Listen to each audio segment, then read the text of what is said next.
আমি ইঞ্জিনিয়ার রহমতুল্লাহ আপনাদের সবাইকে স্বাগতম জানাচ্ছি। এখন আমাদের আলোচনায় থাকছে ঢাকা স্টক এক্সচেঞ্জের ব্রড ইন্ডেক্স ডিএসসি এক্স।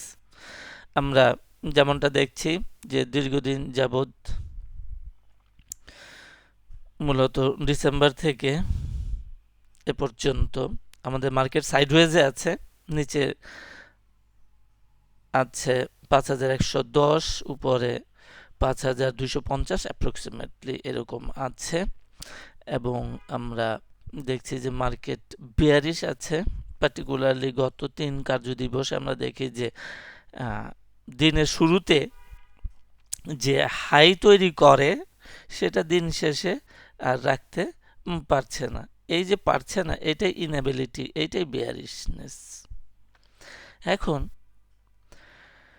আমরা ভলিউমের দিকে দেখব যে ভলিউমটা বাড়ছে অল্প অল্প করে।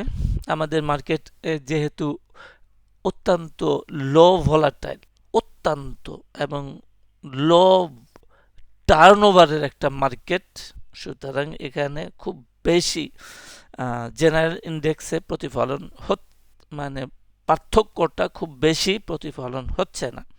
তো ভলিউমটা ডাউন মার্কেটে ভলিউমটা বাড়ছে, এটা ভালো কিছু ইন্ডিকেট করে না।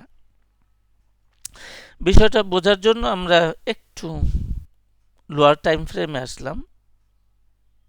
আমরা আওয়ারলি টাইম ফ্রেমে আছি, ডেইলি থেকে আওয়ারলি টাইম ফ্রেমে চলে আসলাম। গতবার সপ্তাহে এ যাবৎ যেমনটা বলে আসছে যে আমাদের মার্কেট কিন্তু ডাউন আছে আওয়ারলি টাইম ফ্রেমে, এবং সেটা মূলত 25শে ফেব্রুয়ারি থেকে আমাদের মার্কেটটা ডাউনে আছে।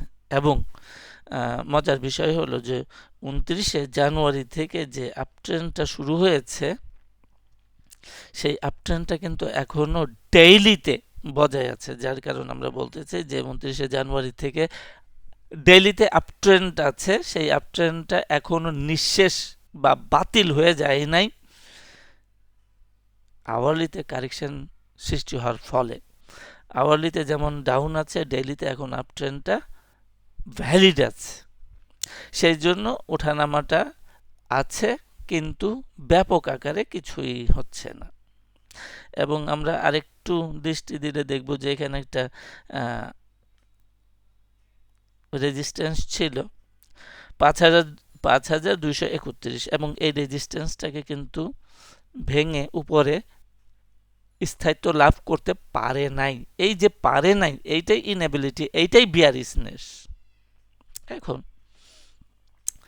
আমরা একটা চ্যানেল তৈরি করে রাখি।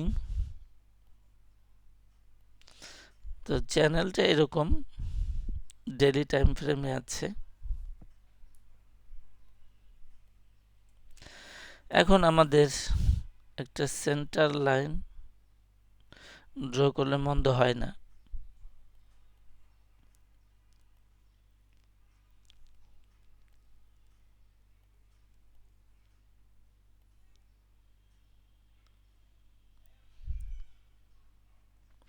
মূলত এটা হচ্ছে আমাদের সেন্টার লাইন। এখন আমরা একটু আগে বলেছি যে মার্কেটে ইনঅ্যাবিলিটি, যেমন রেজিস্ট্যান্সকে ভাঙতে পারে নাই দিনের শুরুতে বা দিনের ট্রেডিংয়ে, হাই যেটা তৈরি করে সেটাকে ধরে রাখতে পারে না। এই যে পারে নাটাই হচ্ছে বেয়ারিশনেস। তো আমরা সেই প্রেক্ষিতে বলছি যে উপরের যে রেখাটা আছে চ্যানেলের, এইটাকে আগামী সপ্তাহে পার করতে পারবে না। এবং মার্কেটের ভলাটিলিটি, উপরে এবং নিচে যাওয়ার যে ক্ষমতা, এটা অত্যন্ত সীমিত।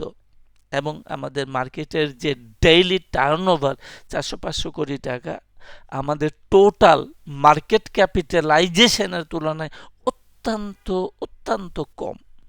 তো এইরকম লো ভলাটাইল এবং লো টার্নওভারের মার্কেটে এই যে সেন্টার লাইন যেটা আমরা দিয়েছি, এটাকেও ভাঙাটাও মুশকিল হয়ে যাবে, কারণ যখন বিয়ারিশ হইলেও আসলে নামার ক্ষমতাও নাই, কারণ সেটা লো ভলাটাইল।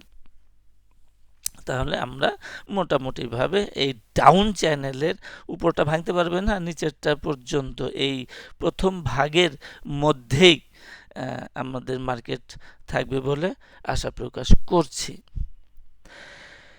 তো আজকে এই পর্যন্তই, সাথে থাকার জন্য সবাইকে ধন্যবাদ।